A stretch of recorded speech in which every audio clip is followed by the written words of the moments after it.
I've been racing my whole life. My car has never been beaten by anyone except racers from the 405. Bring that to the 405. I will beat you. For a really long time, Street Outlaws fans have been curious about what happened behind the scenes, especially with Chuck and how he got along with the other racers. Well, the wait is finally over. Chuck Seitsinger is talking about it for the first time.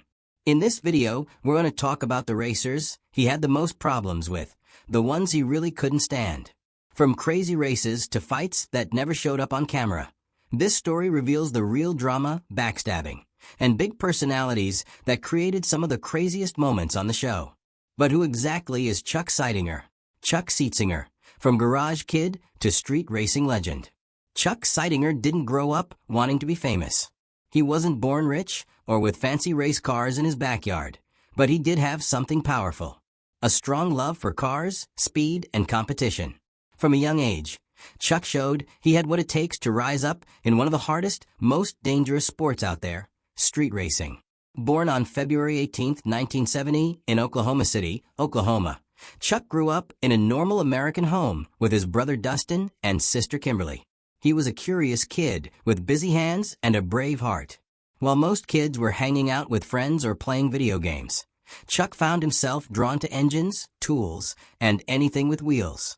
It wasn't long before he turned that interest into something way bigger.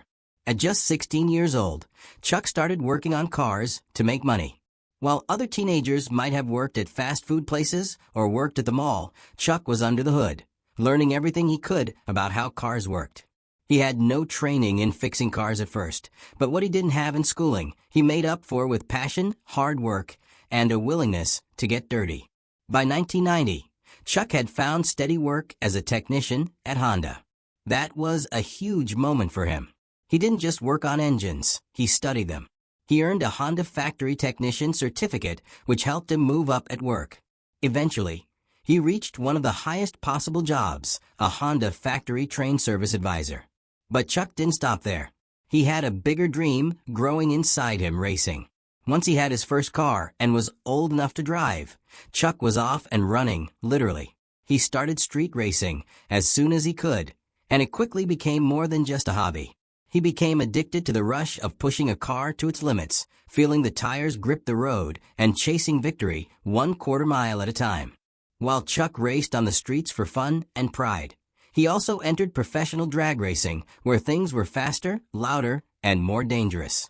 In 2004, his hard work paid off when he was named Rookie of the Year by the Nopi Drag Racing Association, NDR.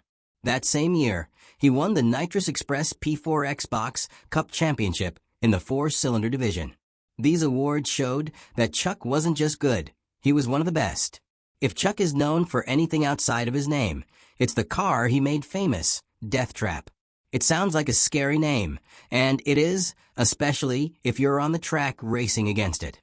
The Death Trap started as a normal 1989 Ford Fox body Mustang, but Chuck had no plans to keep it normal for long. Over time, he made it faster, tougher, and more dangerous.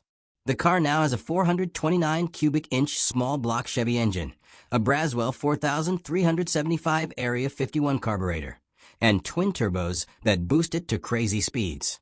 It's no longer just a car. It's a machine built to win. Chuck first started changing the Mustang in 2001. In the early days, it was just a side project.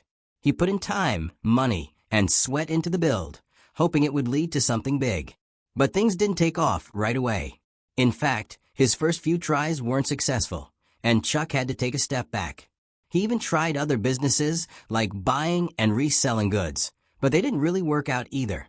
It seemed like nothing outside of racing brought the same success or excitement. Still, Chuck didn't give up. He just waited for the right chance to come along.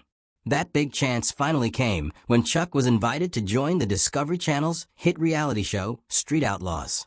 The show follows a group of serious street racers, mostly based in Oklahoma City, also known as the 405, as they compete against each other for the top spot. Chuck fit right in.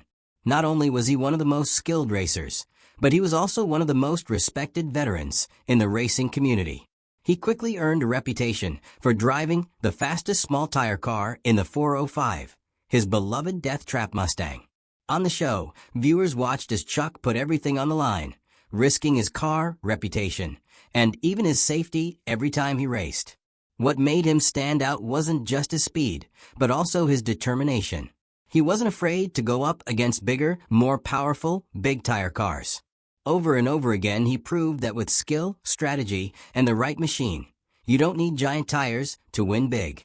As if being a top racer wasn't enough, Chuck also took on the role of race master for the No Prep King series, a racing competition where the tracks are not prepped with traction aids, making the races more unpredictable and exciting. It's a dangerous and wild style of racing, and it requires nerves of steel. Chuck not only participated, but helped lead the way, earning even more respect from fans and fellow racers alike. Behind all the horsepower and high-speed drama, Chuck also runs a successful repair shop called Advanced Motorsports, where he and his team fix and upgrade vehicles. His hands-on experience from his early days as a technician still plays a big role in the shop's success. He brings the same focus and dedication to his business that he does to the racetrack. He also owns his own brand, Chuck Seitsinger Racing. Between his shop, his racing career, and his television fame, Chuck has built a small empire based on horsepower, heart, and hustle. Chuck's estimated net worth is around $650,000, thanks mostly to his appearances on Street Outlaws.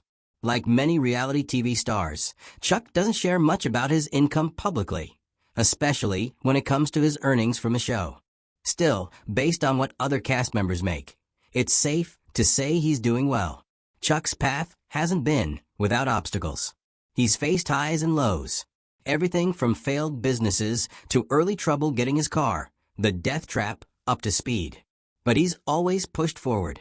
Today, his name is known by fans all over the country. Young fans look up to him, and fellow racers respect him. What started as a simple passion for cars has turned Chuck Seitsinger into a symbol of never giving up and determination. He proves what's possible when you keep chasing your dream, no matter how tough it gets. Even though Chuck has been really successful on Street Outlaws, he hasn't always gotten along with everyone. In fact, he's even talked about the racer he had the most trouble with. So, who was it, and what caused all the tension? While Chuck didn't exactly rank who he disliked the most, there were definitely a few racers he just couldn't stand, and we're about to break them down. Justin Shearer. Justin Shearer, better known as Big Chief to fans of Street Outlaws, has been a major face of the show since it first aired back in 2013. With over 10 years on the show, Big Chief is one of the longest-running and most recognized racers in the series. He's known worldwide for his long list of racing victories and his deep love for street racing. His name carries weight in the racing community, and his bold personality has helped shape the show into what it is today. But even the biggest names can fall into drama, especially when tough competition and long-standing rivalries come into play. In one of the most intense moments of the season, things completely broke down between Big Chief and fellow racer Chuck Seitsinger. The clash happened during the final list race of the season, a night when all the racers were fighting hard for the top spots. Chuck was sitting at number 1 with Murder Nova in second, Monza in third, and Big Chief just behind them in fourth place. The pressure was super high, and everybody knew this was their last shot to climb the ranks. What made this episode even more explosive was that Chuck and Big Chief weren't just rivals on the road. They had been friends for over 20 years. They had shared victories, struggles, and a passion for street racing that had bonded them over time. But as the final race got closer, that friendship started to fall apart. Earlier in the season, Big Chief and Murder Nova had been seen talking strategy. They were planning how to move up the list and possibly help each other along the way. To some racers, that's just smart thinking. But to Chuck, it felt like scheming. He didn't like the idea of racers forming alliances behind the scenes. In his eyes, street racing was supposed to be straightforward. Man versus man, car versus car. Anything that looked like game playing or favoritism rubbed him the wrong way. In the season finale, all that tension came to a head. Big Chief, always honest about his competitive nature, openly admitted during the episode that he would do almost anything to win. And that's true. He's always been a fierce competitor. But Chuck didn't see it as healthy competition this time. He saw it as manipulation. Chuck felt that Big Chief wasn't racing fair. He believed there were moves happening behind the scenes, possibly agreements or race night tactics that were tilting things in Chief's favor. Chuck was frustrated, and it showed. During their argument, he bluntly said he felt like there were games being played. Those words hit hard. To Chuck, racing was more than a contest. It was a lifestyle, a code of honor. And he felt like Big Chief had broken that code. Big Chief, surprised and defensive, tried to calm things down, clearly not wanting to turn this into a full-blown fight. But Chuck wasn't in the mood to back down. He snapped, yelling at the top of his lungs. Then, full of anger and disappointment, he stormed off. It wasn't just frustration from a race. It looked personal. Big Chief called out after him, "20-year friends, don't walk away, man." But Chuck didn't stop. That moment showed just how badly things had crumbled between them. This wasn't just a disagreement over racing strategy. For Chuck, it felt like betrayal. He had known Big Chief for years. He trusted him. So, seeing Chief team up with others like Murder Nova and Birdman behind the scenes didn't sit well with him. Chuck believed these alliances were being used to control who got to race whom and when. That made the races feel less about speed and skill and more about politics. Chuck even pointed out that he hadn't really seen Chief around lately, except for a quick moment at the drivers' meeting. That distance made Chuck feel like Chief was pulling strings from behind the curtain, not standing face to face like a true competitor. Fans watching the episode could sense that this argument had deeper roots. Some believed the tension had been building for a long time. Chuck had been noticing how Chief was changing, spending more time forming partnerships, keeping his cards close, and in Chuck's eyes, focusing more on control than racing. That change turned Chuck's respect into frustration. And in this final race, all those feelings came spilling out. To make matters worse, not everything went according to plan for Chief or Doc on that race night. Some of the biggest names didn't even bring their cars. The entire list movement was shaken up and chaos replaced clarity. The night, which should have been a final push for glory, ended in confusion, disappointment, and a friendship torn apart. Chuck's dislike for Big Chief was clear. It wasn't just about losing trust. It was about feeling used. Chuck saw Chief's actions as sneaky, calculating, and damaging to the spirit of street racing. And when the cameras rolled, he didn't hide how he felt. He was loud, emotional, and honest. What was once a powerful racing friendship now seemed like a rivalry full of distrust and hurt. Chuck felt betrayed, and Big Chief felt misunderstood. Whether they'll ever return to the bond they once had is anyone's guess. But one thing's for sure. On the streets, loyalty is everything. And once it's broken, the road back is never easy. Chris Kamikaze Day. Chuck and Kamikaze were once good friends and had mutual respect as racers.